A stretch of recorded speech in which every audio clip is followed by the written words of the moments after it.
سلام برات هموطنان عزیز، خدا کنه جور و سلامت و سرحال باشین. ما در یکی از دامنه های کوه هستیم و اینجا یکی از شخص های بزرگ دفن است و میشه که خودت یک معلومات مختصر بدی. سلام خدمت بیننده های عزیز. بله، اسمی که شما میبینیم نظریست ما آمدیم در یک منطقه به نام خواجه ملا کویی میگم اینجا. به نام خود همین شخص بزرگواری که به اینجا بزیره. بله. به نام همون اینجا مسماست به نام خواجه ملا کویی. خب که ما شما میریم زیارت از پیش از میریم که ببینیم ان شاء الله. ان شاء الله. پیش میریم دوستا. همین جایی که ما استاد هستیم فکر کنیم یک فواری او بود اونجا از کوه. از کوه اینجا یک آبشار او بود که می آمد، متاسفانه کوه چشمه خوش شده حالا. بله، بالا مون سفیدی که معلوم میشه که از اونجا آب فوران میشد پایین. بله. حتی این درختار هم سر زدن اونا. بله بله. این شما میبینین شاید که بزرگی از این درخت به می اندازه بوده باشه. قدمت از این درخت شاید بسیار زیاد باشه تا این قسمت آب برده ای. بله. چون اینجا کامل آب بود اینجا. خب و این درخت هم آتش گرفته، نمیفهم چی شده. بیاین همکارای دیگه هم کلش مصروفه. بچم چی هستن ما را یک راهنمایی و همکاری کنن. بیای بالا آقا سیار. بیاین فرید جان، بیاین بالا. عزیزی صاحب راشه. اینجا به شکل خانه است. امیدوار هستیم کدام گزنده و خزنده و پرنده نباشه. داخل آمدیم. بیا. بسم الله الرحمن الرحیم. کامرا بیا داخل. اینجا هم دیگه در دل کوه ساخته شده. در دل کوه است. بله. می‌بینی که مردم اینجا یادگاری‌های هم از خود نوشتن. بله. به جای ماندن. بله، همین کسایی که اینجا من فکر میکنم به خاطر زیارت اینجا یک همین چلک میکشند، میان اینجا شب خود تیر میکنن کسایی که صوفی هستن. بله. تصوفی هستن. بالکل. خب میریم بخیر به طرف خود زیارت. بله. و تمامی ساحه هم به شکل مرموزی است. بله. سلام برسه بیادر، خوب هستین؟ جانتان جور بخیر. بیاین این طرف بیاین. شما خوب هستین؟ شکر نظری. از کجا آمدین شما؟ کمک. خب اینجا فکر کنم با مو شکل است. باز اینجا یک راه دیگه داره. امیدوار هستیم که بله بیا تو. بسم الله الرحمن الرحیم. بسم الله الرحمن. کامرا بیا داخل اینجا این طرف هم ارتباط داره اینجا. بله، از اینجا باز ارتباط داره با این خانه و از اونجا به دیگه رفته. کامرا پیش بیا. خب دوستا شما میبینید که از اینجا به اون طرف راه رفته و این طرف. اینجا تصویرها رو میبینید که هر کدام اینجا آمدن یادگاری ها بله، هر کسی که آمده یک چیز نوشته کرده و کمک تکان خوردم از پلاستیک ترسیدم. احتیاط که اینجا کام داره فضا برین اون طرف نامناسب تر است. بله. و این چت چطور دودآلود است؟ مثل که اینجا آتش کردن، چیرم اینجا شاور تیر کردن گذراندم. هوا سرد بوده اینجا دیگه حتما. زیادی حتی اینجا یک شماره هم به یادگاری نوشته شده اینجا. بله شماره تماس خدا زده که اگر آدرس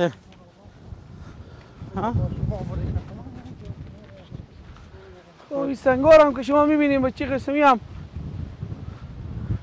بله شکل یک خانه است اینجا. بالکل.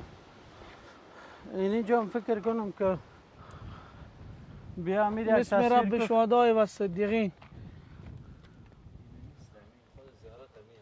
مشهور به آقا صاحب کوهی است. این خود همی آقا صاحب کوهی یعنی شجره و معلومات راجبه.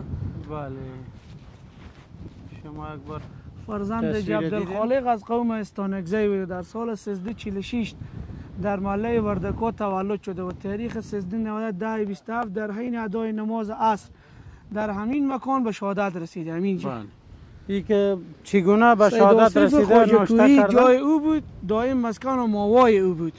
بله. خب در بک‌گراند دوستا را نشان میدیم که ما در دشت جان اینی هم از تاریخی نه. خب اونجا میریم. یک بار هم بک‌گراند دوستا ببینن که ما چقدر دورتر از شهر آمدیم و به جایی که تا فعلا هیچ کس نامده. نامده بله. و جز کسایی که در این محل هستن. خود زیارت به بالاست بله اینو زیارت است. بیاین میریم بالا دوستا و ببینین پروردگار عالم در کجا چیزای راست کرده. درختایی که میبینین. خب پیش از این که صحبت کنیم یک دعا میکنیم. یک دعا میکنیم. بیاین شما هم بیاین که یک دعا کنیم. بیاین یک دعا کنیم قصه را بانین. خب اعوذ بالله من الشیطان الرجیم بسم الله الرحمن الرحیم الحمد لله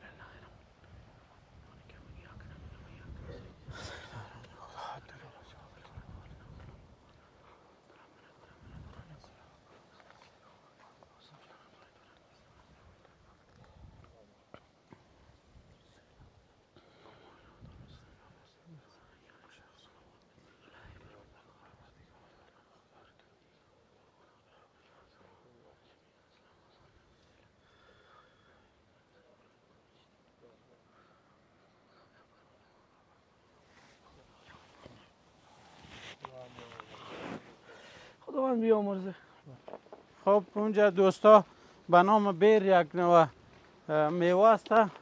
همکارا رفتن که یک دانه از امو بکنن و زیادتر در کشور پاکستان از او زیاد می باشه. این هم شاید از امو درخت ها باشه.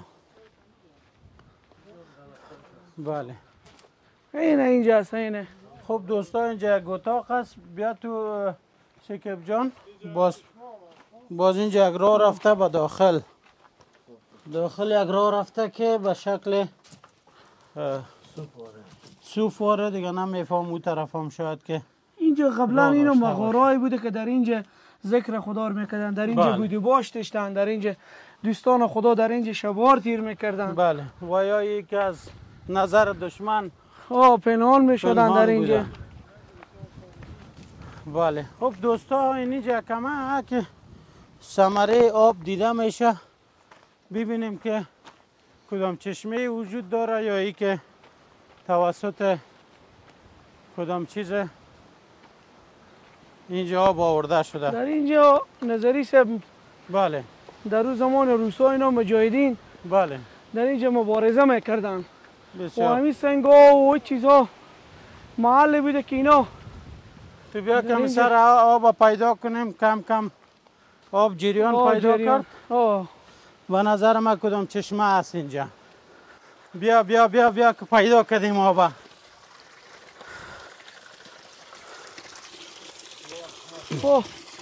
بله دوستا بالاخره رسیدیم به جایی که از دل کوه آب بیرون میشه و این قدرت پروردگار است و یگانگی پروردگار به او کسای نشان میده که هنوزم ایمان به الله ندارن و اگر صدای ما را یا تصویر ما را میبینن باید بفهمند که خداوند هر جای قدرت های خدا نشان میده برای بنده. و زمان که پایین بودیم آب قطره قطره بود و فعلا کدام طرف بالا دگام جا است؟ دگام جا است اینجا. خب پیش از این که بریم یک آب نوش جان میکنیم. و چی آب سرد است. اینجا خوردن نمیشه. میریم بالا. بیا استاد نعیم. خب اینجا هم فکر کنم قسمی که پیشتر نظری صاحب گفته. بله از اینجا آب فواران میشد از دل کوه. بله آب می آمده پایین. آب بسیار شدت داشته. شما ببینید که سنگار از کوه کنده پایین آورده. ببینید که آب چقدر شدت داشته. بله متاسفانه چشمه در بالای زمین چشمه در بالای کوه بوده. ای کاش که یک راه کم انرژی می بود و راه می بود که بالای کوه راه خواه است نظری صاحب. اگر ما خواسته باشیم بالای کوه بریم باید از او نقطه طی کنیم بریم. خب یک کم برای ما و شما مشکل است رفتن. خب اینجا میایم اصل چشمه رو پیدا کردم. بیاین پیش بیاین که اصل چشمه در کجا است. اینجاست. همونی که میگن که از کجا سرچشمه گرفته. یعنی از قاط کوه میایی. بله از قاط کوه. از قاط کوه و سنگ ها. بیا که کمره برو تیر شو اونجا. بله رسیدیم بالاخره به جای اصلی. خب یک کمک رابطه تو کمره کجاست؟ متوجه زنبورا باش. زنبورام زیاد است. آه. امیدوار هستیم که ما را آسیب نرسانه. کمره اگه او طرف تیر میتونی بیا تو. برو اون طرف کمره. فقط از موقعات ریگ آب خارج میشه. اگر زوم کنی شاید معلوم شود.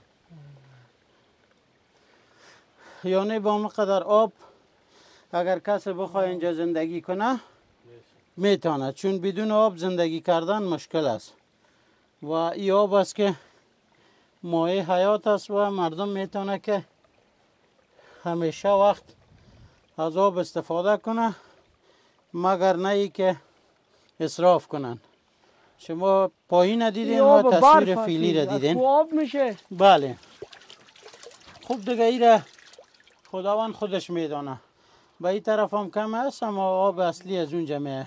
اگر ما کوشش کنیم سنگ است. پشت نمی سنگ است نظری سر. پشت کدام سنگ؟ اینمی سنگی که میبینیم. بله. این از این پشت نمی سنگ میایه. او میرزه اونجا. بله. اینجا حتما کسی دیگ کرده یا کدام نظر چیز داشته آمده اونجا. گفتم زمانی که آب بود اینجا مردم به میله می آمدن. بسیار خوب. از اینجا بسیار استفاده خوب میکنن. این اتاقا هم که شما میبینین این هم قدامت زیادتر است و برای دیوال فکر کنین که کمتر از 1.5 متر نیست. شما ببینیم اینجا خانه بوده اینجا. بله. نظری سه خانه های بوده که در این قسمت جور کرده بودن. کامرا نمای بیرون هم نشان بده یک بار که ما در کدام ساحه آمدیم. مکمل یک دامنه او طرف هم داخل ولایت هرات اما یکی از ولسوالی هاست دیگه. یکی از ولسوالی های دور است. دورتر از شهر است. بله بله. دوستان همون تصویر شما ببینین فکر کنین که به شکل یک پرنده است. شاید هم توتی، شاید هم مثلا کبوتر، هر چیزی که شما میدانین. همون سنگی که استاد از آقا صاحب متوجه هستین. بله بله. فکر میکنین که یک پرنده بله یک پر چپ خود پیش کشیده و طرف هم چی است. من میره که در موبایل یک عکس هم بگیرم. بله دوستا از نزدیک تماشا کنن میفهمند که به یک شکل پرنده است. بیا کامرا تیز بیا.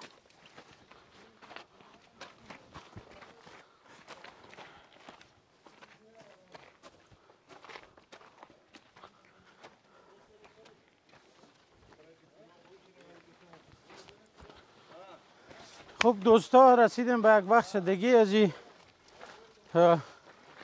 کوه. فکر کنم اینجا کم معلوم میشه که جدیدتر ساخته شده.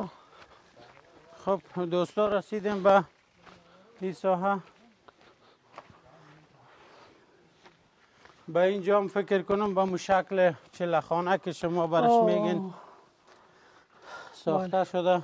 اما قسمت نظریش در اصلی خودش سنگ است. کوه است. پلوی از که سنگ است. او طرف هم یک جای ساخته شده. بله. بزم عبدالله کوهی است. اینجا نشین که اینجا خلوت با خداست. بله. بزم عبدالله کوهی است. نور مصطفی است. یکم که پشمین آقا صاحب. اینجا فکر کنم همون چلخانه است. او طرف هم یک جای است. این طرف هم شاید دل می کور سوراخ کرده باشن. بله بله. به خاطر از که بتونن همونجا ریاضت کنن آرام. و وقتی که از خانه و جای یا دور باشی در یک جای خلوت باشی پروردگار را یاد کنی یک لذت دیگه داره. 100%. خصوصا کسایی که شب اینجا که در خلوت باشی یاد تو از هیچ چیزی نمیاد. به اون خاطر میگن دور از خانه و دور از کاشانه و دور از اطراف باشی. بله. فهمیدیم به اون خاطر است که میگه یادی از خانواده و از دوستا و از کاروبار و از این چیزها در دلتون نمیآید. فهمیدیم؟ همون خاطر اینجا خلوت نه خورد است. نه داخل شدن یکم مشکل است و اگر میتونی داخل شده یا الله. یادگارهای مختلف است دوستای. اونجا با ادب نشین که اینجا خلوت با خداست. بله. بزم عبدالله کویی است، نور مصطفی. میتونی که داخل برید، دست راست هم یک جای است و دست چپ هم. زده ای تو مو. بله این سنگ است، شما ببینید که این سنگ رنگ کرده و خیلی رنگ کردم. میبینیم اینجا گچکاری کردن، اینجا خوب اتاقا کر جور کردم به حساب کسایی که در اینجا تیر میکردم شب. اینجا تاریخ ها، شماره ها، یادگارا. هر کسی به تاریخ میدی؟ میبینی؟ یادگارای مردم میبینی؟ شمارهش هست. اتجاه کم ذره سنگین تر است نظری صاحب از بابت چیزهای ناشناخته.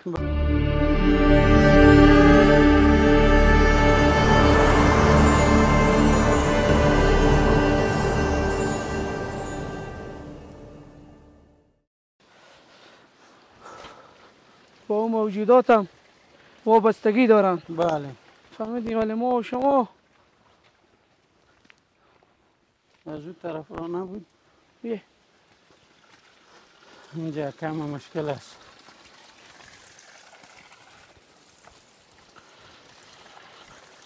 سعی که آب کمت روان است.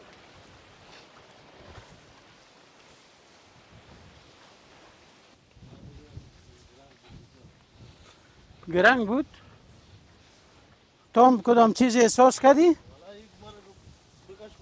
ما که رفتم یک تکان خوردم، به مو خاطر نتانستم پیش برم. باشه ما گفتن که ما میرم.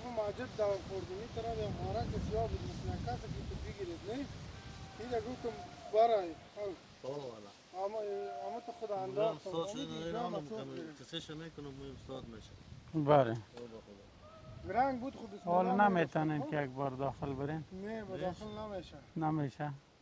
نمیشه. ما والا بسم الله بسم الله بسم الله بسم الله میگفتم میتونم.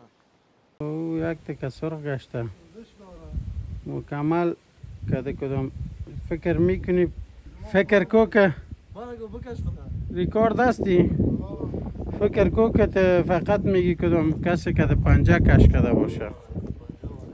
خب بیا گرنگ بود. خوب بسم الله. حالا نمیتونین که یک بار داخل برین؟ نه با داخل نمیشه. نمیشه. نمیشه. ما والا بسم الله بسم الله بسم الله بسم الله میگفتم میتونم.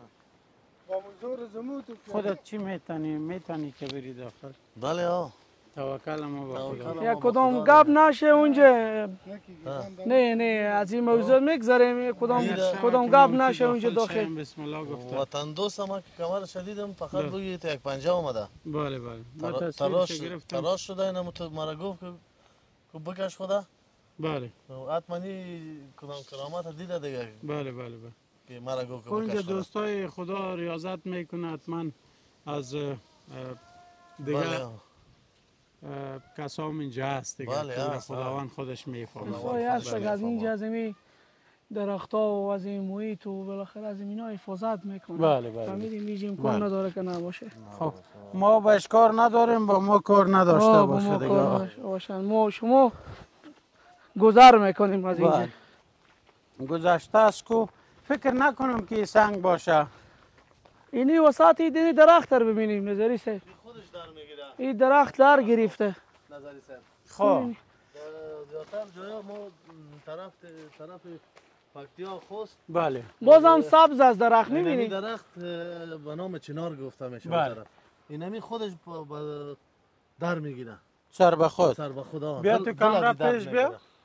داخل از زیر شما ببینین مکمل سوخته و چهار اطرافش تازه است، داخلش کاملا خالی است، اما بالا را که باز آقا صاحب میبینیم مکمل درخت سبز است، تازه است. اونم اونجا را هم نشان بدی و دوستا کاملا عریق شده و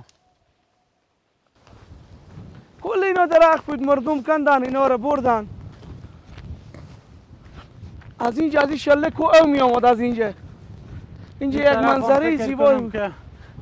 آب می آمد. از اینجا می آمد آب، از اون قسمت کو آب می آمد. اینجا بسیار یک منظره زیبایی بود. یک منظره بود که می آب فوران میکرد که باد میزد شمالا. بله. تو فکر میکردی به کنار بر هستی، فکر میکردی که خداوند یک قدرت عجیب خود نمایان کرده به اینجا. منتها خوش شده دیگه، حالا میبینی خود شما خوشسالی شده، درختها از بین رفته. اینجا چپرا بود که مردم میشیشتن اینجا میله میکردن. اونجا همین ساحه مکمل برای میله مردم بود اینجا. کسایی که زیارت می آمدن بعد از او همینجا استراحت میکردن. یا یگان مریض اینجا به خاطر به خاطر دم و دعا یک چند شو اینجا میکردن. اینجا بودن پیرا بودن، اینجا بزرگوارای بودن در اینجا، فهمیدی؟ اینجا مردم میگم چپرا بود، شبهار تا به صبح مردم تیر میکردن اینجا. سرسبزی هم که فعلا شما در اینجا مشاهده میکنیم، همین قدرت پروردگار است که با این همه خشکی و با این همه خوشی ما و شما که انسان هستیم در اینجا یک روز نمیتونیم تاب بیاریم سعی کنیم که این نباتات با چی قسم با یک خشکسالی مبارزه میکنن، باز هم همو چهره سرسبز بودن خود گم نمیکنه. پس بنان این درسی به همه باید ما و شما باشه، برای ما و شما که فعلا به بدترین شرایط حالت قرار داریم. درسی باشه که اگر بیخ ما خوش شده فعلا و اگر نیمه خشک هستیم باز هم باید مبارزه کنیم، باید به خاطر آبادانی کشور خود، باید به خاطر پیشرفت کشور خود باید تلاش کنیم، زحمت بکشیم و امید خود از دست ندیم و پژمرده نشیم ان شاء الله. قربانتان سلامت، وقت خوش برتان میخوایم، منتظر گزارش‌های بعدی من باشیم ان شاء الله. الله حافظتون.